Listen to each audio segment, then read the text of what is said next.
আবু বকর রাদিয়াল্লাহু আনহুর খুসুসি আমল কয়জন জানেন? ফজরের নামাজ পড়ে তিনি দূরে কোথাও চলে যেতেন।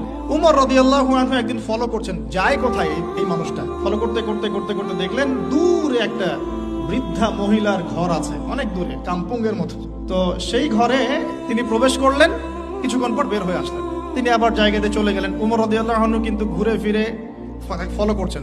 তিনি যখন চলে গেলেন, উমর ইবনুল খাত্তাব ওই ঘরে ঢুকলেন। ঢুকে দেখলেন এক বৃদ্ধা মহিলা বসে আছে, চোখে দেখে না। তখন তিনি জিজ্ঞাসা করলেন যে, কে আপনি? পরিচয় দিলেন। কি সমস্যা আপনার? আমি চোখে দেখতে পারি না। এই যে ব্যক্তি একটু আগে আপনার ঘরে এসেছিল, সে কি করলো, কেন আসে প্রতিদিন? ইনভেস্টিগেট করছেন। তখন ওই বৃদ্ধা বলছেন, এক ব্যক্তি আসে প্রতিদিন ফজরের পরে, এসে আমার ঘরের কাজকর্ম করে দিয়ে যায়। আমি জানি না সে ব্যক্তিকে, আল্লাহ তার ভালো করুক। উমর রাদিয়াল্লাহু আনহু তখন চোখ দিয়ে দরদর করে পানি পড়তে লাগলো আর বলতে লাগলেন যে, হে মুসলিম জাহানের খলিফা, আপনি পরবর্তী খলিফাদের জন্য রাস্তা কতই না কঠিন করে দিলেন।